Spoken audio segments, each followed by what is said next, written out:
Picture a world lit by bronze and fire. Picture glittering palaces stacked with tribute, harbors choked with cedar ships, scribes carving the first alphabets into clay, kings who called themselves gods. Picture all of it, thriving, trading, feasting, writing its own name into history. Now picture every last ember of it going dark. In the span of a single human lifetime, somewhere around 1200 before our era, the great civilizations of the Eastern Mediterranean simply stopped. Palaces burned, trade routes severed, scribes laid down their styluses and never picked them up again. Entire writing systems vanished from the face of the earth.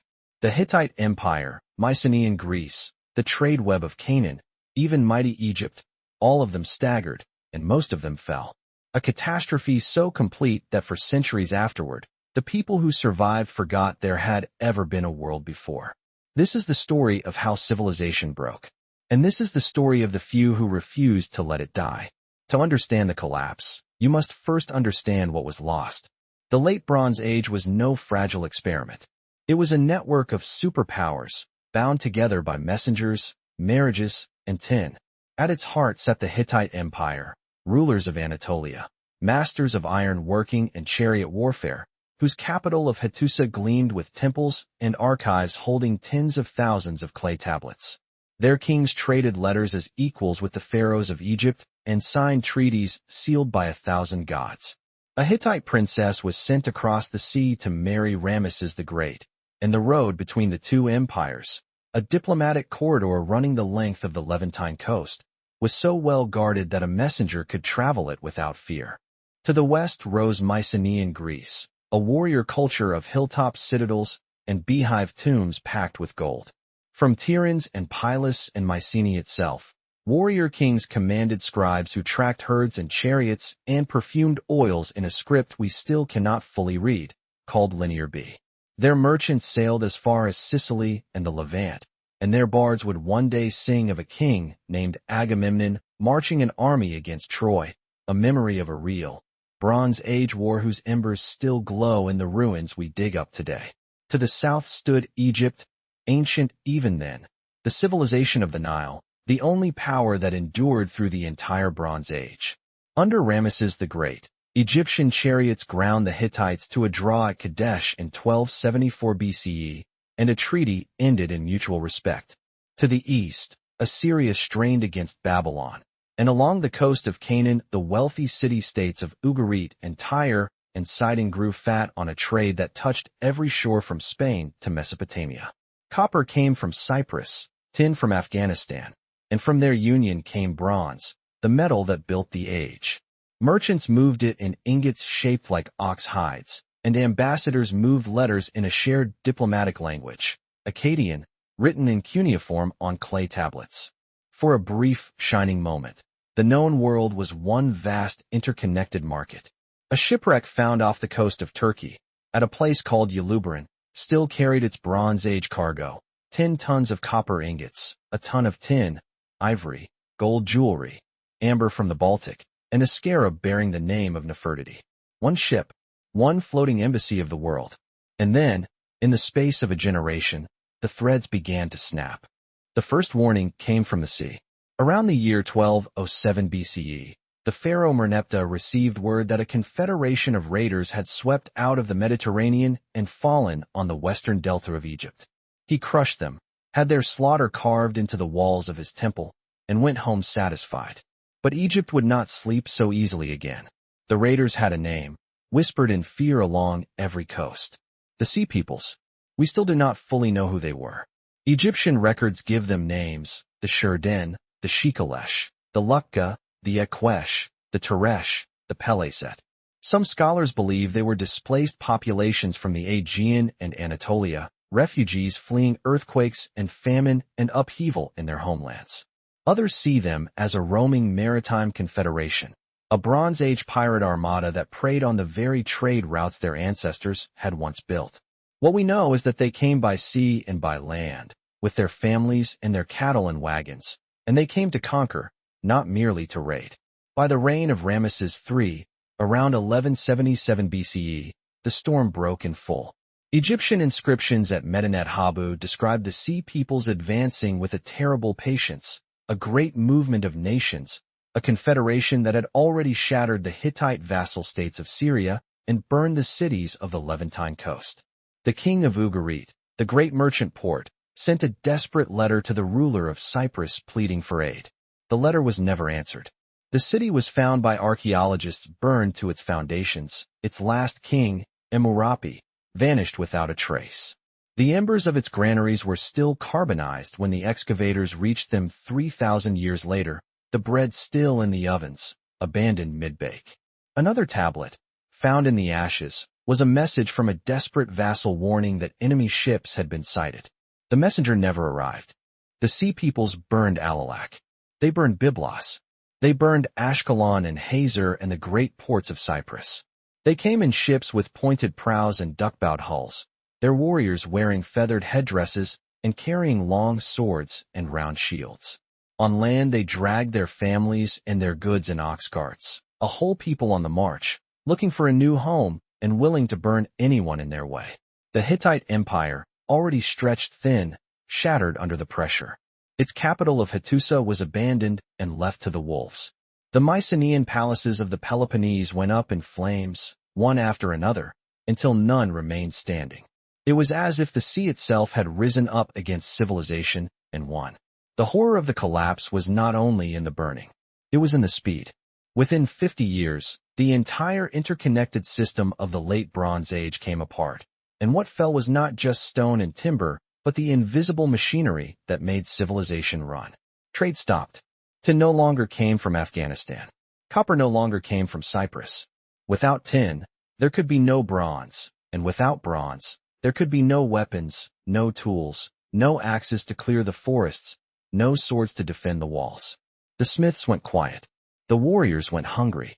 The palaces were the engine of this world. They were not mere residences. They were administrative hubs, warehouses, redistributive centers where grain and oil and wool were collected, recorded, and rationed back out to the people. The king's scribes tracked every flock, every shipment, every slave, every jar of perfumed oil stored in the magazines. When the palaces burned, the system they upheld died with them. The scribes of Mycenaean Greece, who had tracked every jar of wine and every head of cattle in their linear B tablets, wrote no more. Within a generation, the script was forgotten. The Greeks of the so-called Dark Age that followed could not read the tablets their own great-grandparents had written. They did not even remember that writing had existed. The same happened in Hattusa. The Hittite cuneiform archives were buried under ash and silence, unread for 3,000 years, until a Czech scholar named Bedřich Hrozný finally cracked their code in the early 20th century and gave the dead their voices back. Egypt alone wrote its own account of survival, but even Egypt faltered. The international diplomacy that had bound the great kings as brothers collapsed. The royal letters between Egypt, Hutti, Babylon, and Assyria, the letters that began with the greeting "my brother," ceased. The embassies stopped coming. The brides stopped arriving. The tribute dried up. A pharaoh of the 20th dynasty would write to a vassal, exasperated, asking where the shipments of copper had gone, and the answer, when it came at all, was silence. And behind the sea peoples came other forces. Earthquakes shook the eastern Mediterranean in a cluster so dense that walls cracked from Anatolia to Crete. Drought gripped the lands of the Hittites and the Mycenaeans. Grain stores emptied. Pastoralists from the Balkans and the highlands migrated south and east, desperate and armed, looking for fertile land and finding only kingdoms already dying. In some places, the invaders may not even have been the killers. Only the scavengers who arrived to pick the bones of a world that disease and hunger had already brought low. Civilization had built itself on a web of dependencies stretched across 1,000 miles of sea and mountain, and when enough strands broke, the whole web fell. There is one nation that stood at the edge of the abyss and refused to fall. Egypt. In the 8th year of Ramesses III, around 1177 BCE, the sea peoples came for the Nile. The pharaoh prepared. He built coastal defenses. He armed his troops. He stationed archers along the shore. And when the enemy fleets rode into the mouths of the delta, the Egyptian navy was waiting. The battle is preserved in vivid reliefs at Medinet Habu, carved into stone so that the victory would outlast the empire itself. We see the sea people's ships, with their distinctive bird-headed prows, rammed and capsized by the heavier Egyptian galleys. We see Egyptian archers raining arrows down on the tangled mass of invaders, their horses and wagons bogged in the shallows. We see the sea choked with drowned men and overturned hulls, and we see captives being led before the pharaoh, their hands bound behind their backs, their feathered crowns broken. The invasion was shattered. Egypt survived. The pharaoh proclaimed that he had saved the world, and for once, the boast was almost true. But survival came at a cost. Ramesses III may have saved his kingdom, but he could not save its wealth. The wars and the droughts had drained the treasury. The royal tombs in the Valley of the Kings were robbed by corrupt officials, and a strike by the royal workmen at Deir el-Medina, the first recorded labor strike in history, showed that even the servants of the dead had been left unpaid. The pharaoh himself was murdered in a harem conspiracy, stabbed by assassins among his own wives and sons. Slowly, Egypt shrank. The foreign holdings in Canaan slipped away.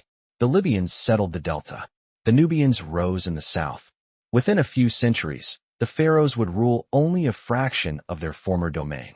Yet through every decline, the scribes kept writing, the priests kept chanting, and the hieroglyphs endured, a single unbroken thread between the world that was and the world that would be. Egypt had bought itself not immortality, but a slower decline, and that was enough to keep memory alive. Not everyone was so fortunate. Far to the north, on the coast of Canaan, the Philistines, one branch of the Sea Peoples, settled into the cities of Ashkelon, Ashdod, Ekron, Gath, and Gaza. They adopted the local gods and the local crops, and they became the great rivals of a new people rising in the highlands, the Israelites. Out of the ashes of the Bronze Age, new nations were already forming, smaller, poorer, but resilient. What followed the collapse was not silence. It was a whisper. The great palaces lay in ruins, the highways grew over, and the art of writing, in much of the Aegean, had to be reinvented from scratch. For roughly 4 centuries, from about 1150 to 750 BCE, mainland Greece passed through what later historians would call a dark age. Population collapsed. Villages shrank to a few dozen families. Iron, once a rare metal worked in the Hittite forges, replaced bronze, because its ore was everywhere and did not depend on distant trade routes that no longer existed. And yet, even in the dark, embers survived. The bards remembered. The story of the Trojan War, the wrath of Achilles, the homecoming of Odysseus, was carried mouth to ear through the generations, until a blind poet named Homer gathered it up and sang it back into a form that would outlast every kingdom that had burned. The stories outlived the cities.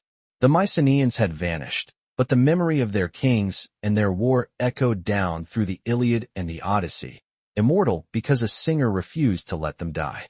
Across the sea, the Phoenicians of Tyre and Sidon took up the role the ruined ports of Ugarit had once played. They sailed farther than any Bronze Age merchant had dared, beyond the Pillars of Hercules and out into the Atlantic. They founded Carthage, and they carried an alphabet, a simplified script descended from Egyptian hieroglyphs through the Sinai and Canaan, to the Greeks, who adapted it and passed it to the Romans, who passed it to us. Every word you are hearing now, every letter on this screen, descends from that slender thread of survival. The Bronze Age died, but the alphabet lived, and through the alphabet, the dead speak to us still. The Bronze Age collapse is the closest civilization has ever come to wiping itself out completely.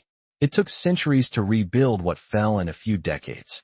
But rebuild it did, and from the ruins rose the Iron Age, the classical world, the Greeks and the Persians and the Romans, and ultimately the world we inhabit today. The lesson of the collapse is not that civilization is fragile, though it surely is. The lesson is that memory is. When the scribes stop writing, the names of the kings are forgotten. When the singers stop singing, the deeds of the heroes fade. We know the Sea Peoples and the Hittites and the Mycenaeans only because someone, somewhere, kept recording, kept remembering, kept refusing to let the dark have the last word. So if these stories move you, if you want more journeys into the deep past where the world was forged and nearly unmade, then subscribe. Hit the bell. Leave a comment telling me which lost civilization keeps you awake at night. Because the past is not behind us. It is the foundation beneath our feet. And the further we dig, the more we realize how much we owe to those who burned and those who remembered.